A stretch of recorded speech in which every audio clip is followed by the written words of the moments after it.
years ago, I ventured solo into the wilderness, free and wild, following the call of Mother Nature to heal my wounded spirit.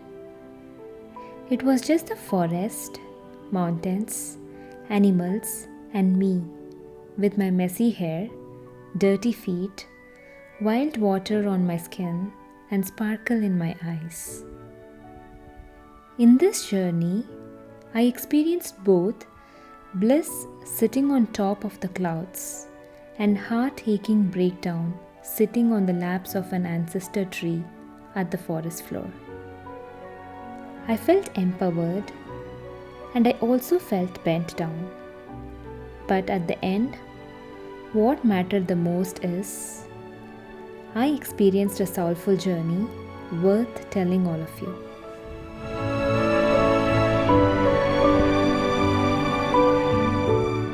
This is the Pacific Crest Trail that is 2,650 miles long and passes through 3 major states of the United States: Washington, Oregon, and California. I created a checklist, packed my bags, and flew to Washington to start my journey.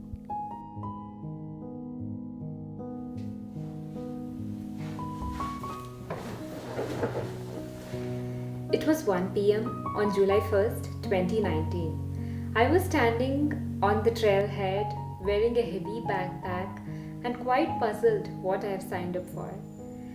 I was scared because this was my first backpacking through hike and it was solo.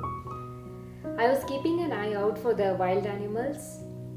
It was cold and windy that day, but then the magnificent landscape just warmed my heart and I was so excited to start the journey. This was the US-Canada border at the northern terminus of the Pacific Crest Trail.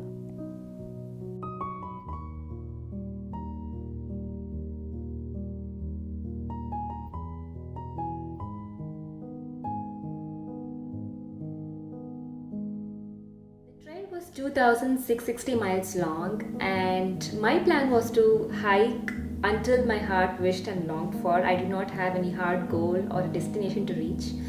Eventually, I made about 250 miles, that's about 400 kilometers in 4 weeks, including the days that I took rest.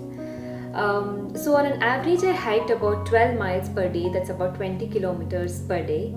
The maximum mile record I made on the trail was 23 miles in 1 day and with an elevation gain of 4,500 feet up and then down.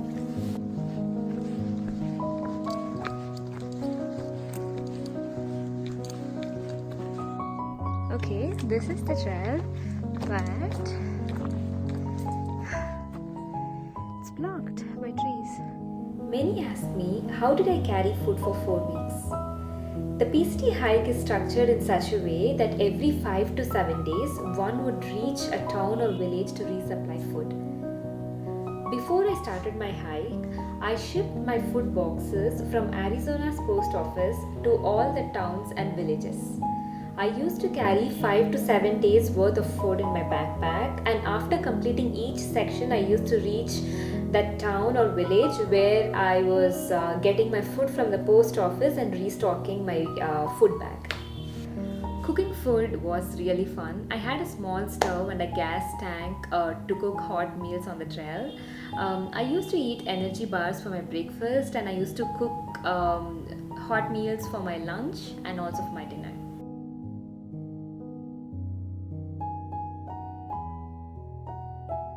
I carried ramen noodles, pasta, cereal, milk powder and some energy bars for breakfast. But in my first section I really hated pasta. I was craving for some spicy food and ramen noodles was good for that. In my second section I brought some Indian MTR ready-made food packets which I really loved. In my third section, I also got some rice and tomato pickle, which I absolutely loved.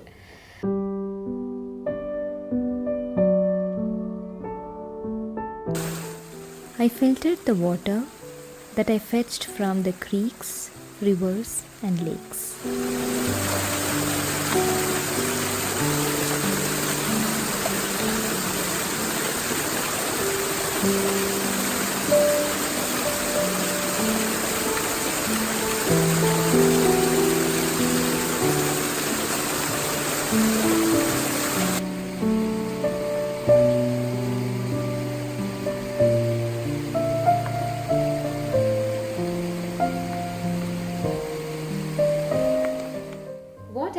are present on the PCT and are they dangerous?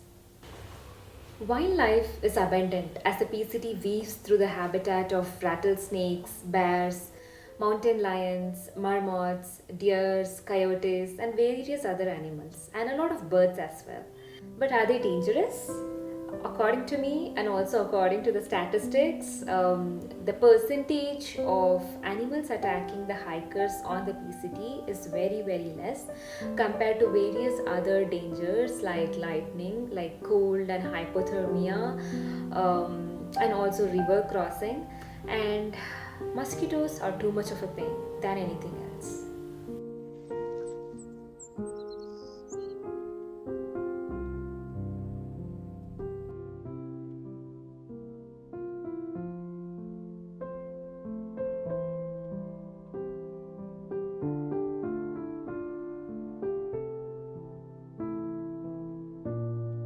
From which point to which point did you hike? Did you pre book campsites?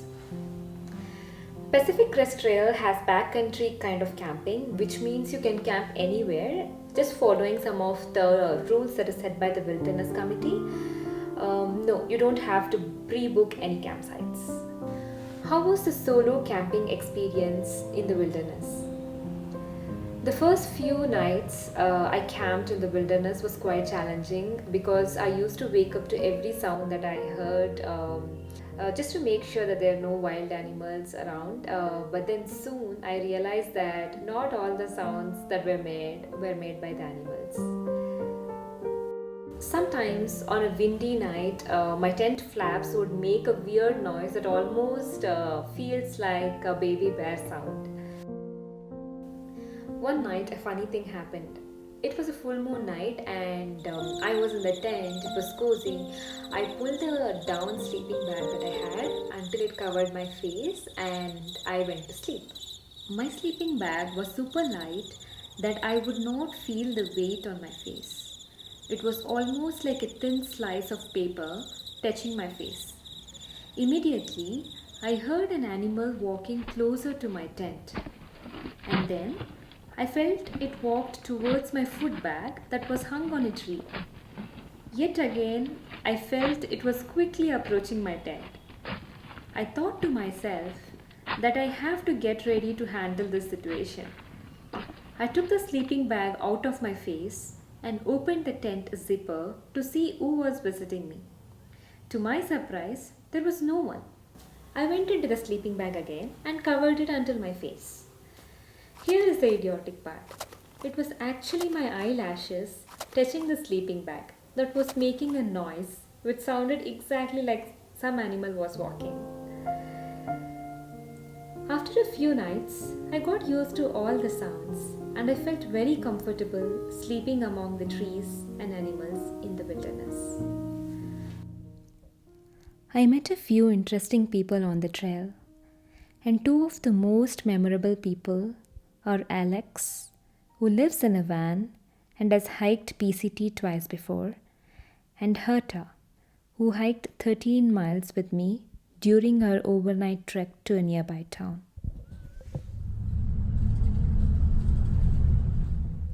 After hiking 5 to 7 days, I used to reach a town where I did my laundry and freshened up in hot shower. Towns are the only place where I got Wi-Fi, and that was a good time to make calls to my family and friends.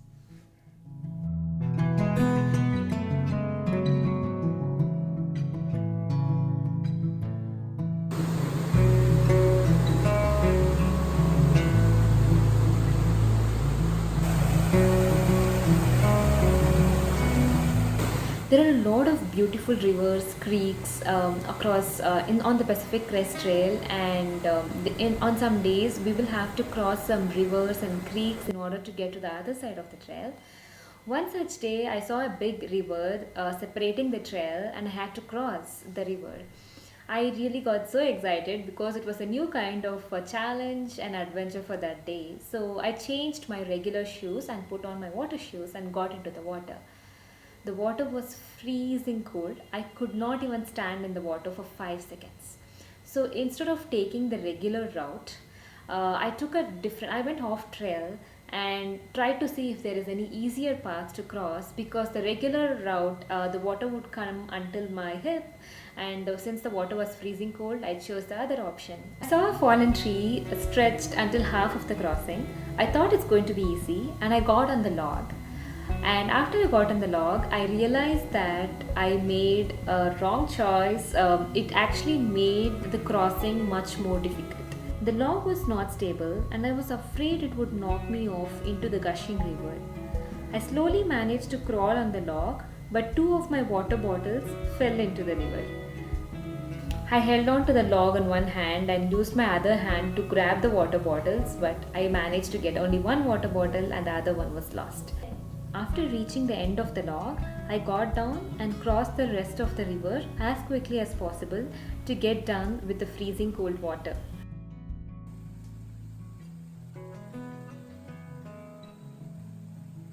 Did you have any challenges on the trail? I would like to split this question into physical challenge and mental challenges that I faced on the trail. Talking about the physical challenge, there were many challenges on the trail, and to name a few: cold, hypothermia, mosquitoes, and whatnot. I can name many. And mosquitoes are a real challenge on the trail. They are not the small mosquitoes that we see in the city or at our homes. They are really huge, and they were not letting me stop. I had to constantly hike because the moment I stopped, they used to just come and bite. One day during my second section hike, I had a severe knee ache 5 miles after I started hiking from the town. And the next campsite was quite far away, at least 5 to 6 miles from the place my knee ache started. Until then, there was all rough bushes and there was no place to camp. Then I started to learn using hiking sticks effectively to help in this situation, and hiking sticks did act as my additional legs. I kept hiking. There were a lot of hummingbirds around which kept coming close to me. I felt as though a good friend is accompanying me and constantly reminding me that I'm going to be alright. It was such a beautiful experience to camp beside Mica Lake, located at the top of the mountain. It was extremely windy and there were thunderstorms all night. When I woke up in the morning, the entire lake was covered with fog and had zero visibility. It started raining. I wore the rain jacket and I started hiking down the mountain. It was a terrible experience to hike in the rain because I was completely drenched since it was raining all day. At around 6 p.m., I reached the forest floor and I found a campsite. But I did not have water for cooking and my fingers were freezing. I had to walk a few meters away from my campsite. I badly wanted to start a campfire, but I couldn't because it was still raining and my fingers were numb. But I managed to turn on the stove and I cooked Maggie for the night, and I warmed my fingers and I ate my dinner. I went inside the tent because it was still raining, but my tent was a single wall tent. And I observed that there was a condensation problem because water was dripping on top of my tent roof, and I was quite concerned about that because my down sleeping bag cannot get wet, because when it gets wet it doesn't work. So I woke up all night quite often to check if my sleeping bag got wet, and that day it was a sleepless night and one of the most difficult nights on the Pacific Crest Trail. The next day, I had to wake up. I had to wear the same wet socks, wet shirt and pant, and the weather was very cold.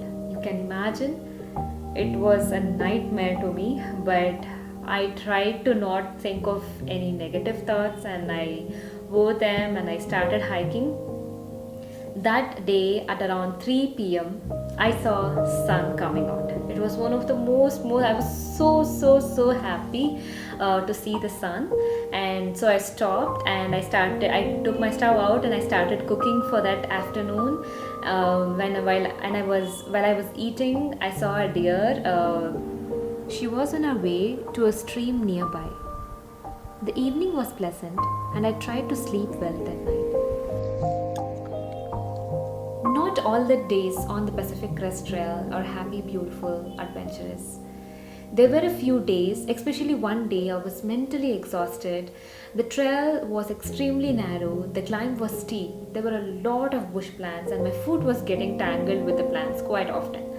But I know it was not the trail that was troubling me, it was my mind. My mind was digging up all the past memories, feelings, and emotions were piling up. I kept hiking, and suddenly I saw a giant ancestor tree. And for some reason, I felt like my ancestor welcoming me with her hands wide open. I stopped hiking, took off my backpack, sat on her lap, and started crying. I vented out all the piled up emotions and feelings that I had in my heart. I was experiencing indefinite nostalgia. After a few minutes beside the tree, I was lighthearted. I felt really calm. I told my thanks to the tree and to myself and I started hiking. And that evening I found a beautiful campsite and I camped alone. It was a beautiful and one of the most beautiful days on the Pacific Crest Trail. Tell me one empowering moment you had on the trail. After such breakdowns, you start climbing up the mountain, one step after another, and you reach the mountain and see clouds below you. I have no words to explain that feel. I even get goosebumps now. And these are kind of the experiences that can only be experienced and cannot be explained. So that day was one of the most empowering moments of my life. How often did you take a break on the trail? I used to take break during my lunch time and I also used to take 10 to 15 minutes of nap time and I used to take rest on the trail, and whenever I saw magnificent beautiful landscapes, then I just used to sit and watch the landscape and also record some of the videos that I can show to my family and friends later. How did you prepare physically and mentally for such a difficult hike? Honestly, I did not prepare for the hike. I just had 1 month to plan, purchase my gear, and obtain a permit for the hike. But I made sure I read a lot on the dangers that can happen on the trail and I prepared for them. For example, I read how to handle and how to react when I spot a brown bear, a grizzly bear, or a mountain lion. One of the scariest things for me is the cold. Therefore, I got a 0-degree sleeping bag. I did not specifically train for PCT hike, but I would definitely recommend anyone who is doing PCT hike to train for a few months at least, because the climb and the terrain is pretty steep and the trail is narrow, and getting proper training to hike the Pacific Crest Trail will be definitely useful, and it will make you enjoy the trail much more. What are the 3 things that you learned on such hard hike? Okay, number 1, nothing is permanent. The worst days or moments will surely end. The rainy days goes away and gives path to a bright sunshine. The knee pain eventually reduces and you recover and start hiking happily. And definitely the cold days goes and warm days comes. And in life, I feel like we can come out of any of the hard days because they are not going to last long and they will end. And I also learned, and it's a hard truth, that good things end as well. So I also learned to prioritize to live in the moment fully and happily and to rejoice the moment before it's gone. And number 2, through hiking is not at all that dangerous. And I realized that those people who tell all those dangerous things are the people who have not gone out and tried through hiking. And number 3, grateful. Having an opportunity to through hike is really amazing, to feel the lows, to feel the highs, the emotions, the journey, and I'm grateful for all of it. I am grateful that I faced challenges and I came out of it strong. Are there any regrets? I would not call them as regrets, but I would call them as lessons for my future hike. And also these would be good tips for any future hiker who's planning to hike any through hike. I would recommend you carry your comfort food rather than carrying a lightweight food in order to reduce the weight of your backpack.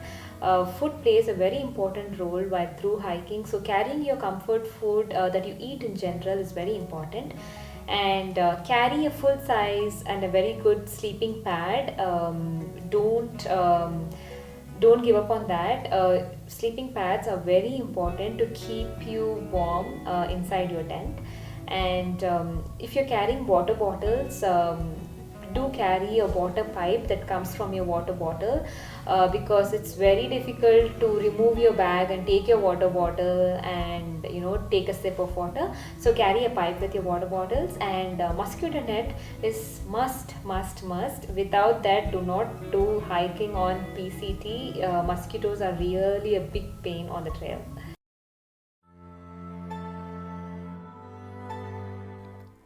I was scared.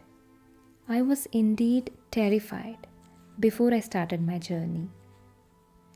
But I also had endless excitement to hike in the wilderness. My friends and family thought this was crazy. Yes, it might have been, but at that moment of my life, my heart knew that this is what it wanted to do.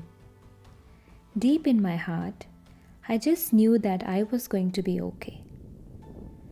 The fear existed only in my mind, and it was not strong enough to spill itself into my heart. I researched on the potential dangers that could occur on the trail, and I prepared for it. And the rest was the trust I had on the universe.